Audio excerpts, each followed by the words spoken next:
ये कहानी एक ऐसे साम्राज्य की है जिसको यदि मूर्खों का साम्राज्य कहा जाए तो अतिशयोक्ति नहीं होगी। इस साम्राज्य में राजा अपनी प्रजा के लिए कुछ उल्टे सीधे नियम बनाकर राज्य को सुचारू रूप से नहीं चलाता। जो राजा की आज्ञा का उल्लंघन करे उसे राजा द्वारा सजा दी जाती है। राज्य में सभी कार्य रात में होते हैं और दिन में लोग आराम करते हैं। चलिए राज्य में जाकर देखते हैं राज्य की कैसी शासन व्यवस्था है और राज्य के लोग कैसे अपना जीवन निर्वाह कर रहे हैं। सुनो सुनो सुनो, महाराज पधार रहे हैं।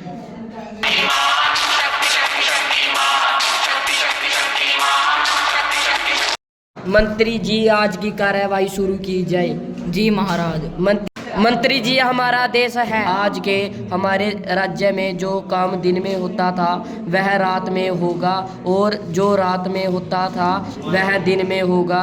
जो हमारे आदेश का उल्लंघन करेगा उसे सख्त सजा दी जाएगी। जी महाराज।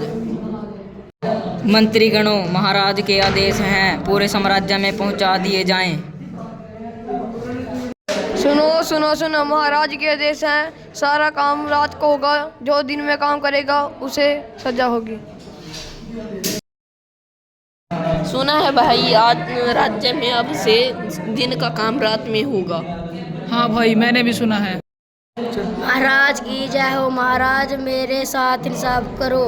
मेरा भाई अपना पुश्तैनी काम चोरी करते समय उस पर दीवार गिर गई और वह मारा गया। इसमें उस साहूकार का दोष है जिसने कमजोर दीवार बनाई थी। मंत्री जी, उस साहूकार को तुरंत बुलाया जाए। जी महाराज। महाराज के आदेश है, सैनिकों जाओ और उस साहूकार को लेकर आओ। जो आज्ञा। क्या अंदर कोई है? जी हाँ, आ जाइए। क्या आपका ही नाम साहूकार है? जी हाँ।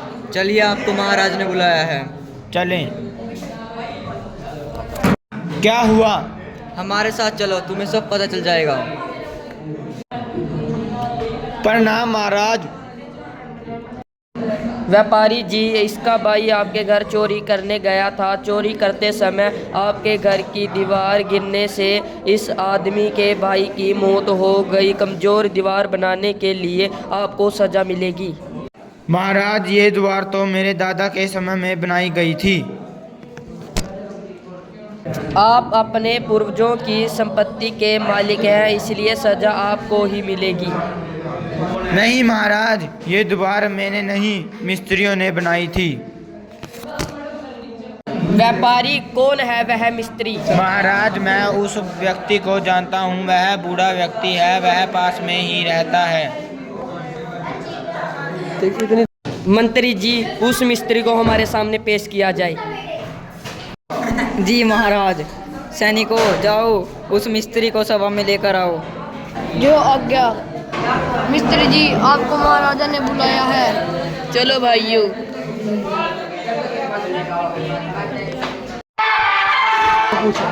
क्या हुआ? महाराज के पास चलो, सब पता चल जाएगा। सब पता चल जाएगा। महाराज की जय हो। मिस्त्री जी, बहुत साल पहले आपने जो दीवार बनाई थी, यह कमजोर दीवार गिरने के कारण एक शख्स की मृत्यु हो गई है। इस दीवार बनाने के लिए आपको सजा मिलेगी। नहीं महाराज, याद आया, जब मैं दीवार बना रहा था तो मेरा ध्यान एक नर्तकी की तरफ जा रहा था। क्योंकि वह बार बार वहाँ से आ जा रही थी, मेरा ध्यान भटक गया और दीवार सही नहीं बन पाई। मंत्री जी, उस नर्तकी को हमारे सामने पेश किया जाए। जी महाराज। महाराज के देश है, आपको हमारे साथ चलना होगा। क्यों चलना होगा? आपको महाराजा ने बुलाया है। चलो भाई, क्या हुआ? दरबार में चलो, सब पता चल जाएगा। प्रणाम महाराज। सुनो नर्तकी, कई साल पहले जब एक व्यक्ति दीवार बना रहा था तो तुम बार बार रास्ते से आ जा रही थी। इसका ध्यान भटक गया और दीवार सही न बनने के कारण यह दीवार एक व्यक्ति के ऊपर गिर गई। इसके कारण आपको सजा मिलेगी। नहीं महाराज, इसमें मेरा कोई दोष नहीं है। मुझे याद आया कि मैंने सुनार को चैन दे रखी थी, उसने मुझे समय पर बनाकर नहीं दी। उसी कारण से मैं वहाँ से बार बार आ जा रही थी। उसी समय उस मिस्त्री ने मुझे देख लिया होगा, जिसके कारण वह अपने काम पर ध्यान नहीं दे सका। मंत्री जी, उस सुनार को सभा में पेश किया जाए। जी महाराज। सैनिकों, उस सुनार को लेकर आओ। जो हुक्म। अब राज दरबार के सैनिक उस सुनार को लेने चले जाते हैं। सुनार जी, महाराज ने आपको सभा में बुलाया है, आपको चलना होगा। कहाँ चलना होगा? महाराज के पास। चलो। क्यों बुलाया है? दरबार में चलो, तुम्हें सब पता चल जाएगा। प्रणाम महाराज। सुनो, कई साल पहले इस लड़की ने तुम्हें गहने का ऑर्डर दिया था, वह तुमने समय पर नहीं बनाकर दिया। उसके कारण यह लड़की बार बार आ जा रही थी, जिसके मिस्त्री का ध्यान भटक गया और वह दीवार सही नहीं बना सका और दीवार एक गरीब व्यक्ति पर गिर पड़ी और वह मारा गया। इसकी सज़ा तुम्हें मिलेगी। नहीं महाराज, मैंने साहूकार को गहने का ऑर्डर पूरा करना था, इसीलिए मैं इस लड़की के गहने का ऑर्डर समय पर नहीं दे सका। मंत्री जी, साहूकार को हमारे सामने पेश किया जाए। जी महाराज। सैनिकों, जाओ, महाराज के आदेश हैं, उस साहूकार को लेकर आओ। जो हुक्म। साहूकार जी घर पर हैं? जी आ जाइए। चलो।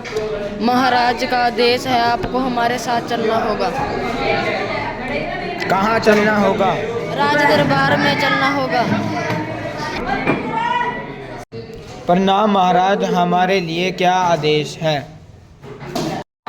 महाराज, इन गहनों का आदेश ऑर्डर मेरे पूर्वजों ने दिया था, वो अब नहीं है। तुम अपने पूर्वजों की संपत्ति के वारिस हो, इसलिए सजा तुम्हें ही मिलेगी। नहीं महाराज, मैं निर्दोष हूँ। महाराज, इसका सिर फांसी के फंदे पे सही नहीं आ रहा है, हमें किसी और मोटे व्यक्ति की जरूरत पड़ेगी। मंत्री जी, ये तो बहुत पेचीदा केस है, हम मंत्री की बैठक के बाद ही कोई निर्णय ले पाएंगे, इसलिए आज सभा यही रोक दी जाती है, आगे की कार्रवाई कल होगी। मंत्री जी, जैसा आप जानते हैं कि हमें दोषी को सजा देने का वचन दे चुके हैं।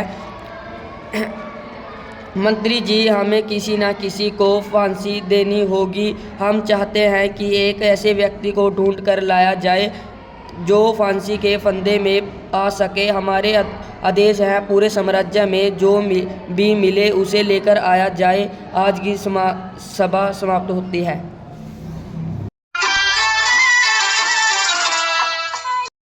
गुरुजी, इस राज्य में तो कोई भी दिखाई नहीं दे रहा है।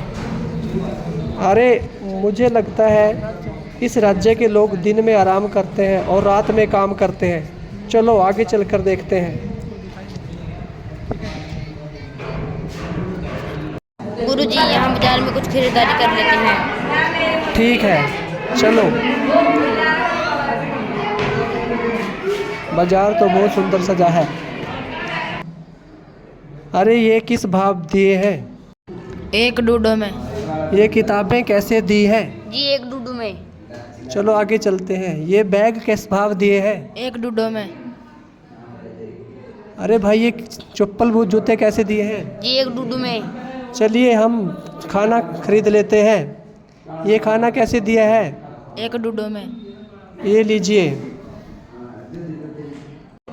चलिए, इस खाने को हम आगे चलकर खाते हैं। चलिए, महाराज के आदेश हैं, तुम्हें फांसी दी जाती है। अरे, ये क्या हुआ? ये तो फांसी के फंदे पर पूरा नहीं आ रहा है। चलो महाराज को जाकर बताते हैं। महाराज की जय हो। महाराज, जिस व्यक्ति को फांसी देनी थी वह तो फंदे पर पूरा नहीं आ रहा है, अब क्या किया जाए?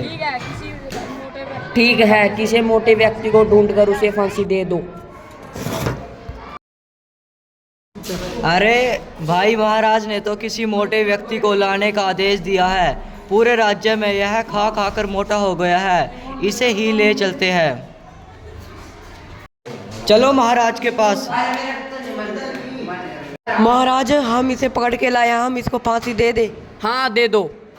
ठीक है महाराज। नहीं नहीं, मुझे फांसी मत दो। नहीं नहीं, मुझे फांसी मत दो। महाराज के आदेश हैं, फांसी तो मिलेगी।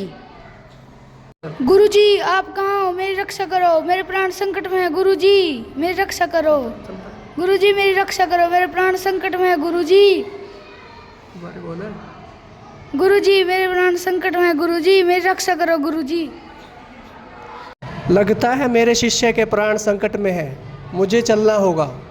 संतानूनी माड़ा बोलीदा, संत केड़ा तेरा खांदे ने, साल पीछे गेड़ी एक संत लांदे ने, संतानूनी माड़ा। मैंने तुम्हें पहले ही कहा था, यह मूर्खों का साम्राज्य है। तुमने यहाँ रहने की जिद की थी। अब मेरी बात सुनो।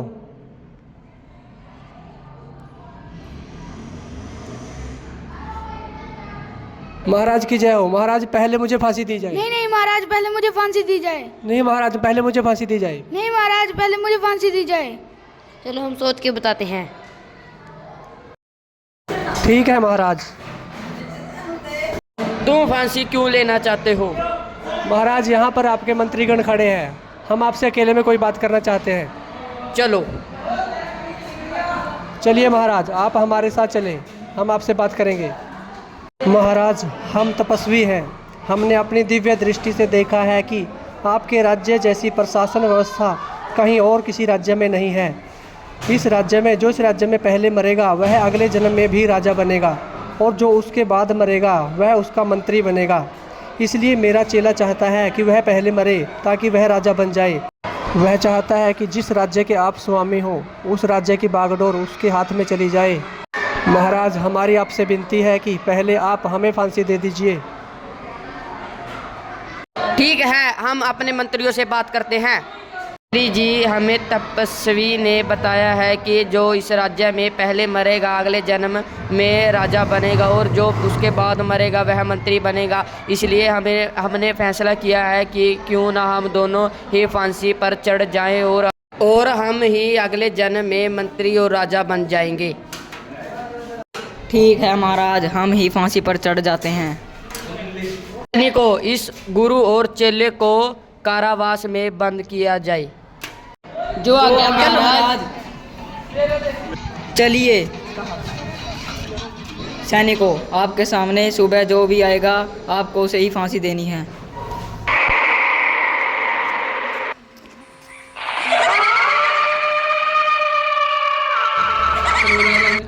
इस तरह से गुरु की समझदारी से राजा और मंत्री को फांसी दे दी गई। ये तो हमारे राज्य के महाराज और मंत्री जी हैं। अब क्या होगा? अब हम क्या करें? देखो, हमारा राजा और मंत्री तो मारे गए हैं, अब हम किसको अपना राजा बनाएंगे? चलो भाइयों, उस गुरु और चेले को राजा बनाने के लिए जनता से पूछते हैं। सारी जनता, हम उस गुरु और चेले को अपना राजा बना लें। हाँ, हम सभी उन दोनों को ही अपना राजा बनाना चाहते हैं। नो, इस राज्य को छोड़कर अपने देश चलते हैं। रुकिए महाराज, आप कहाँ जा रहे हो? हम अपने देश जा रहे हैं। आपके साम्राज्य में हर काम उल्टा होता है। हमारी जनता आपको राजा बनाना चाहती है। चलिए। नहीं, हम राजा नहीं बनना चाहते। नहीं नहीं महाराज, हम आपको ही अपना राजा बनाना चाहते हैं। हाँ हाँ, हम आपको ही राजा बनाना चाहते हैं। ठीक है, हम आपका राजा बनना स्वीकार करते हैं, परंतु हमारी एक शर्त है। देखो, इस राज्य के सभी पुराने नियमों को परिवर्तित किया जाएगा। सभी लोग पहले की तरह दिन में काम करेंगे और रात को आराम करेंगे। जी महाराज, हम स्वीकार करते हैं। और सभी चीज़ें बाज़ार के अलग अलग भाव से मिलेंगी। प्रशासन व्यवस्था को सही ढंग से चलाया जाएगा।